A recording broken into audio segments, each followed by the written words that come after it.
हमने इतनी माया चाहिए, कितनी? साईं इतना दीजियो जा मैं कुटुंब समावे, हम भी भूखे ना रहे अतिथि न भूखा जावे। परमात्मा कहते हैं तुम इतना मांगो मेरे से, ज्यादा नहीं। अपने आत्माओं अतिथि ना भूखा जावे और जिसमें कुटुंब समावे। कुटुंब समान का अर्थ है रिक्वायरमेंट ऑफ फैमिली, परिवार की आवश्यकताएं पूरी हों, आया अतिथि भूखा ना जावे। इससे अधिक धन अगर हम मांगते हैं तो फिर हम भक्त नहीं। और पुण्यात्माओं परमेश्वर कहते हैं कर पे कारण कौन है, कर सेवा निकाम, और मन इच्छा फल दूंगा जो पड़े दणीते काम। एक समय परमात्मा जब यहाँ आए हुए थे काशी शहर में, कबीर भगवान वो इन अज्ञानी ऋषि महर्षि गुरु पीरों काजी मुल्लाओं के साथ चर्चा करते थे, ज्ञान गोष्ठी, और उनके पास कोई जवाब नहीं होता था। वो सारे चिंगर जाया करते, फड़क जाते और कहते ये कबीर झूठा है, कपटी है। उन्होंने बहुत कोशिश की, बहुत तरह उनको यातनाएं दी, मारने की चेष्टा की, परमात्मा को मारने के लिए भेजे। एक शेख तकी नाम के पीर ने गुंडे भेज दिए तलवार लेकर। परमात्मा अपनी झोंपड़ी में सो रहे थे, साथ में शेख तकी भी था। शेख तकी ने कहा इसको टुकड़े टुकड़े कर दो। गुंडे ऐसे तलवार मारे परमात्मा के शरीर में, आर पार निकल जा, फिर मारे आर पार निकल जा। उन्हें कई जगह से टुकड़े टुकड़े करने की चेष्टा की और तलवार निकलते शरीर उसाए हो जाए, नो का नो एज इट इज। तब उन्हें अपनी तरफ से न सोच लिया ना मार दिए तो परमात्मा खड़े हो गए। नो बोला भाई बैठ जाओ तो दूध पिलाता हूँ, दूध पी कर जाइयो। अब उन्हें सोचा हमने तो मार दिया था, यो आदमी खड़ा हो गया। बुखार चढ़ गया उन गुंडा के और डांक ठोक दी, भाज लिए। एक हफ्ते पाछे परमात्मा गए उनके पास कि भाई मैं भूत नहीं, मैं परमात्मा हूँ, और वो मूर्ख की बात मत आया करो, कर्म बिगाड़ दिया तुमने। तब उनका बुखार उतरा आशीर्वाद भगवान से। ऐसे बहुत से जुल्म के इन्होंने। एक समय सरसों के तेल में उबलते हुए कढ़ाई में डाल परमात्मा को परीक्षा ली कि इसमें बैठ, जब तू भगवान है तो जीवित रह जाएगा, हम तना मान लेंगे। शेख तकी पीर कहने लगा। साथ में वो दूसरे गुरु जैसे ब्राह्मण लोग थे, ऋषि थे, वो भी दुखी थे भगवान के सच्चे ज्ञान थे। तो वहाँ उबलते तेल के सरसों के कढ़ाई में परमात्मा बैठ गए। उन्हें कहा या तो बैठना, हम तो पटकेंगे इसके में ठाक है। परमात्मा बोले ये कष्ट भी क्यों दूं आपको, मैं आप ही बैठ जाता हूँ। परमात्मा उबलते हुए सरसों के तेल के कढ़ाई में बैठ गए। गर्दन बाहर दिखाई देती, शेष शरीर अंदर है। अब सिकंदर लोधी दिल्ली का बादशाह भी वहाँ पर विद्यमान है। हजारों की संख्या में दर्शक खड़े हैं। जब परमात्मा डूबे नहीं, जले नहीं, मरे नहीं, शेख तकी हैरान हो गया। उसने कहा कि राजन इसने तेल की तासीर ठंडी कर दी जंतर मंतर करके। तो राजा ने सोचा लट चेक कर लूँ, न्यू उंगली डालनी चाहिए। परमात्मा ने कहा राजन इसमें उंगली ना दिए, इस नालायक के कहते हैं, इसकी ना बेरा कितना फ़ारेनहाइट है, यो बहुत गर्म है और इसमें उंगली मत देना। लेकिन राजा के ना जच्ची, जब गुरुजी ना जलते कबीर साहब तो मेरे के बिजली पड़ेगी एक उंगली में। वो नटते नटते उंगली दे दी। जितनी उंगली तेल में गई थी उतनी कट के दूर होगी, अंदर निशान भी नहीं पाया उसका, और मूर्छित हो गया राजा। फिर राजा के चारों तरफ घूम गए उसके नौकर, पानी के छींटे छाटे मार के एक बेहोश में लाए। फिर पीड़ा इतनी थी वो फिर बेहोश हो गया। तब परमात्मा निकल कर आए तेल के से बाहर और पकड़ के उंगली को सीधा पूरा कर दिया, वह कटी हुई नहीं रही। जब उसकी पीड़ा मिटी, बोलो सतगुरुदेव।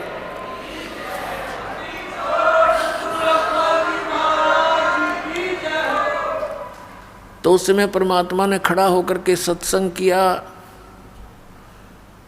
कि बोले बच्चों, ये जितने भी गुरु और पीर हैं ये तुम्हारे शत्रु हैं। तुम्हें डिवाइड करके बैठ गए, हिंदू और मुसलमान बना लिया इन अपने स्वार्थ के लिए। तुम्हारे हित से इनको कोई लेना देना नहीं।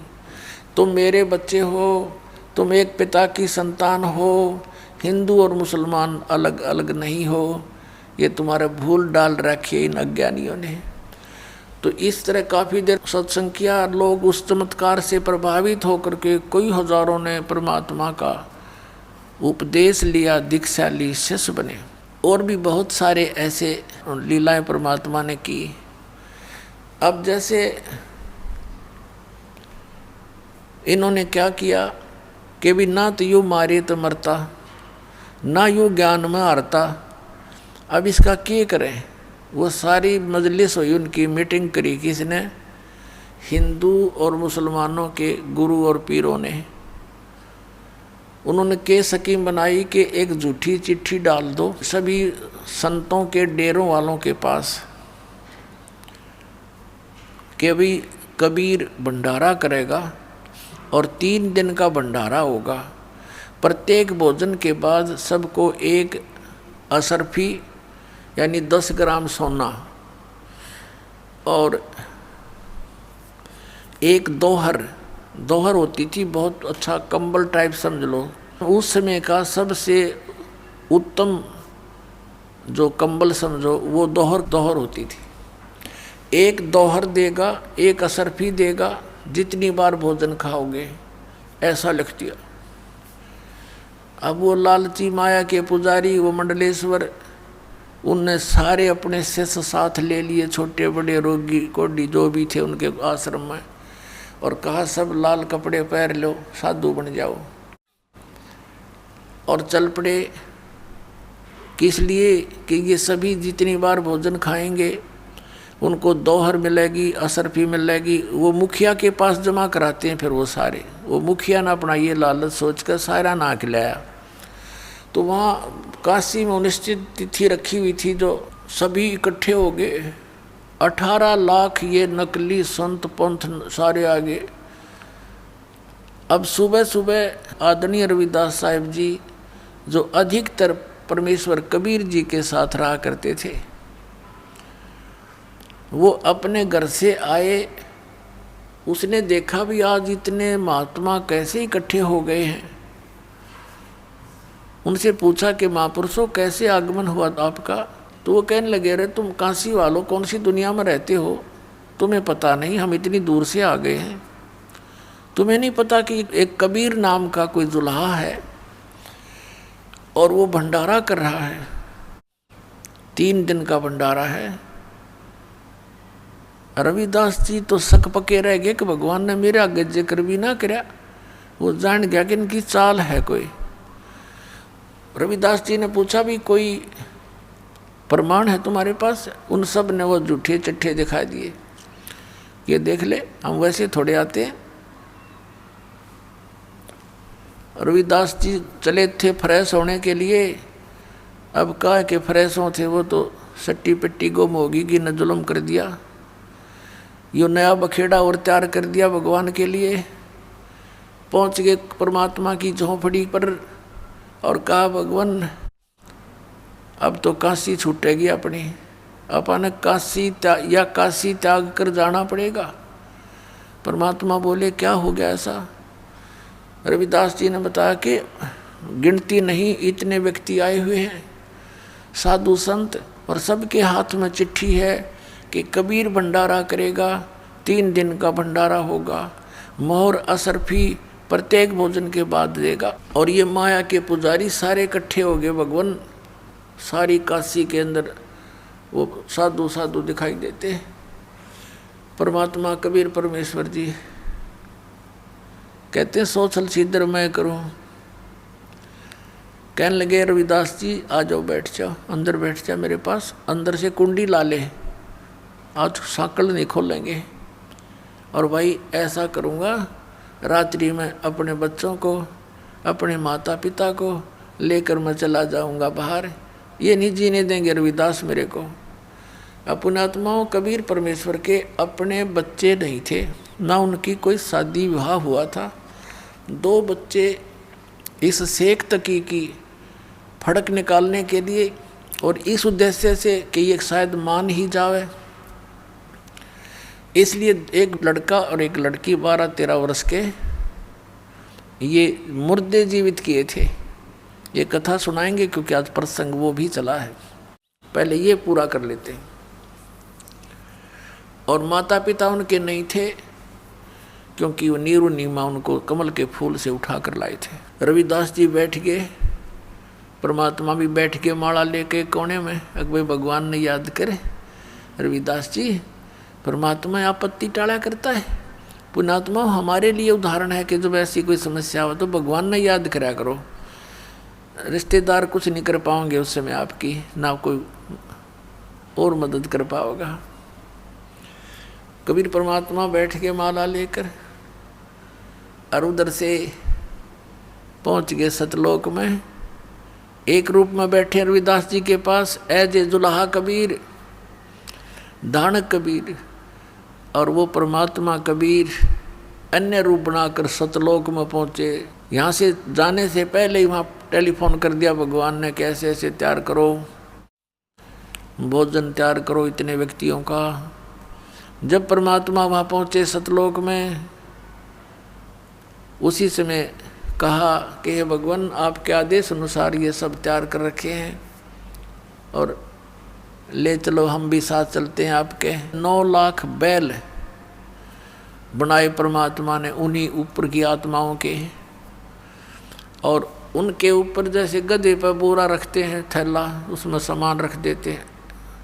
पहले क्या होता था, ये बिजनेसमैन ट्रांसपोर्ट जो करते थे माल को, वो बैलों के ऊपर गधों जैसे बोरे रखा करते थे। उनके अंदर वो सामान, जैसे किसी मंडी से शक्कर ले ली और दूसरी में जा बेची, वहाँ से कणक ले ली, वो तीसरी में ला बेची, और सैकड़ों हजारों की संख्या में 200, 400 बैलों के ऊपर एक टाइम में ट्रांसपोर्ट करते थे। उनको बंजारे बोला करते थे, बिजनेसमैन बंजारे, जो बनज करते थे। तो उसी तरह के एक बंजारे का रूप धारण किया परमात्मा ने, केशो नाम धर लिया अपना, अन्य रूप बनाया। एक सिद्धि बहुचोल्य धार है, एक सिद्धि है जो बहुत शरीर बना सकती है। परमात्मा में तो ये असंख्य सिद्धियाँ हैं, इन्हीं से प्राप्त भक्ति स्टोर करके, परमात्मा की भक्ति स्टोर करके आम साधु संत भी ऐसी लीला कर दिया करते थे। तो वहाँ से 9 लाख बैलों के ऊपर 18 लाख व्यक्ति वहाँ पर इकट्ठे हो गए थे काशी में। 9 लाख बैलों के ऊपर बना बनाया भोजन सतलोक का, पूरी, कचौरी, लड्डू, जलेबी, बर्फी, खुरमे, दही, बड़े, खीर, खांड, देसी घी, और सब लाद कर चल पड़े। काशी से थोड़ी सी दूरी पर वहाँ आकर नीचे उतर गए। साथ में कुछ बंजारे यानी उनके सेवक भी साथ थे। आदरणीय गरीबदास साहिब जी को परमात्मा मिले थे सन 1727 में। उनको सचखंड लेकर गए थे परमेश्वर, जैसे एक जिंदा महात्मा के रूप में आकर के, जैसे आदरणीय गरीबदास साहिब जी को लेकर गए, ऐसे ही आदरणीय नानक साहिब जी को लेकर गए थे। बेई नदी से सचखंड लेकर गए थे, फिर वापस छोड़ा था। ऐसे गरीबदास जी को ऊपर ले जाकर वापस छोड़ा था और उनकी दिव्य दृष्टि खुल गई थी। परमात्मा ने उनके अंदर ज्ञान फीड कर दिया था, दिव्य दृष्टि खोल दी थी। उसी आधार से गरीबदास साहिब जी ने परमात्मा की लीलाओं का आंखों देखा वर्णन किया। जैसे तुलसीदास जी हुए हैं जिन्होंने रामायण लिखी है, घट रामायण नहीं, वो तुलसीदास दूसरा था, वो राधा स्वामी वाला ग्रुप का है वो। तो एक तुलसीदास जी हुए हैं जिन्होंने ये रामायण लिखी थी। पहले रामायण संस्कृत में थी, उन्होंने फिर अपनी दिव्य दृष्टि से, उसकी भी दिव्य दृष्टि खुल गई थी, तो उसने ये श्री रामचंद्र जी की लीला लाखों वर्ष के बाद ज्यों की त्यों चित्रार्थ कर दी थी। तो इस दिव्य दृष्टि की भी रेंज होती है, जैसे सूक्ष्मदर्शी होती है, उस सूक्ष्मदर्शी यानी दूरबीन की भी रेंज होती है। तो गरीबदास जी की जो सूक्ष्मदर्शी यानी दिव्य दृष्टि थी वो तुलसीदास की दिव्य दृष्टि से प्रबल थी। तो ऐसे गरीबदास जी ने फिर परमात्मा की आंखों देखा हाल बताया है। तो वहाँ से जब क्या बताया गरीबदास जी ने, उनकी वाणी में लिखा है कि वो नीचे आकर बैल उतरे, ना तो उनके सिर पर सींग थे और नीचे जमीन से भी उनके कदम लगभग 6 इंच ऊपर चल रहे थे, 6 इंच ऊपर टिक रहे थे, जमीन पर नहीं टिक रहे थे और चल वैसे ही रहे थे जैसे आम बैल चलते हैं। और वो दिखाई केवल उन्हीं को देते थे कि ये जमीन पर पैर नहीं रखे हैं इनके, जिनको कुछ आध्यात्मिक उनकी दृष्टि काम करती थी। तो वहाँ आकर के काशी के चौपड़ के बाजार में मेन स्थान तो वहाँ बना लिया, अपना स्टोर भंडारे का जो सामान था, और बाकी टेंट लगा दिए बहुत लंबे चौड़े, कई टेंट लगा दिए। फिर उन टेंटों के अंदर भंडारा शुरू कर दिया, टेंटों से बाहर टेंटों में सामान डाल दिया और लोग आगे भाई रोटी खाने लग गए तो भंडारा शुरू कर दिया। 18 लाख आदमी और साथ में वो सतलोक से आए हुए हंस, ये राधा स्वामी वाले ठेकेदारी ले रहे हैं सतलोक की, इन कक का पता नहीं, क्योंकि वहाँ तो प्रकाश ही प्रकाश है, नूर ही नूर है, वहाँ भगवान है ही नहीं। वहाँ गई हुई जीवात्मा ऐसे समा जाती है उस परमात्मा में, प्रकाश में, जैसे बूंद समुद्र में है। फूटे बाग हमारे, ऐसे गुरु मिले हमारे को नकली, वहाँ तो सारी व्यवस्था है। यहाँ से बहुत सुंदर आहार हैं वहाँ के, तो वो आहार सतलोक से लेकर आए भगवान ने, वहाँ भंडारा शुरू कर दिया। अब जो भी खावे परमात्मा का सतलोक का आहार उंगली चाटता ही रह जावे। 2 रोटी खाने वाला भी 6 रोटी खावे, इतना स्वाद लगा, गेला डाइजेस्ट हो जावे, क्योंकि भगवान का अमृत आहार। तो वहाँ तो प्रोसीजर चल पड़ा खाने का, और साथ में 2 रसर पी दे तुरंत, वो केसो रूप में आगे परमात्मा, और उन सब को भोजन खाकर आवे भाई इधर से आ जाना, वो उठावे एक दोहर एक असर पी ले भाई, 2 रसर पी ले भाई, चलते रहो। अब उस शेख तकी जो सिकंदर लोधी का धार्मिक गुरु था, उसकी भी इस षड्यंत्र में मुख्य राय थी। तो उसने ये सोचा कि कबीर तब भाग्या होगा काशी छोड़ के, और राजा से कहते हैं, राजा के पास भी एक पत्र भिजवा दिया कि आप भी आइएगा, हम भंडारा कर रहे हैं। तो शेख तकी ने कहा जी देखो आपके गुरु का पत्र आया है, टोंट कसी उसने, आप चलोगे? राजा बोला सिकंदर लोधी के अवश्य चलूँगा मैं। कब का भंडारा है? कैसे भंडारा? इस दिन का। अच्छा चलेंगे। वो चल पड़े। दिल्ली से काशी के लिए 2-3 दिन लगने थे, उन्होंने पहले प्रस्थान कर दिया। तो पहुंच गए उस दिन, निश्चित दिन सुबह सुबह। वहाँ जाकर देखा कि भंडारा चल रहा है। अब शेख तकी की तो मरगी माँ, उसने इतना सोचा था कबीर भाग गया होगा, वह लोग गाली दे रहे होंगे खड़े खड़े से भी, जितने साधु संत आवेंगे। अब उसने सोचा क्यों तो भाई कमाल हो गया, वो तो कलेजा पकड़ कर बैठ गया। किया के बनी भाई, उनसे पूछता है कौन दे रहा भंडारा, ये कौन दे रहा भंडारा? तो बताया गया कि एक केशव नाम का बंजारा है और स्टैंड में विराजमान है, वो ये भंडारा कर रहा है। सिकंदर लोधी और शेख तकी वहाँ गए। राजा ने पूछा भाई आप कौन हो, आप क्या लगते हो कबीर भगवान के? केशव रूप में विराजमान परमात्मा केशव बंजारे के रूप में कहता है कि मैं उसका पगड़ी बदल मित्र हूँ, यार हूँ, वो मेरा फ्रेंड है, मैं बंजारा हूँ। मेरे पास एक पत्र गया था उनका कि ऐसे ऐसे एक छोटा सा भंडारा करना है, कुछ सामान लेते आइएगा। अब शेख तकी नो कह रहा इसने छोटा भंडारा मान रही है तो भाई हाँ।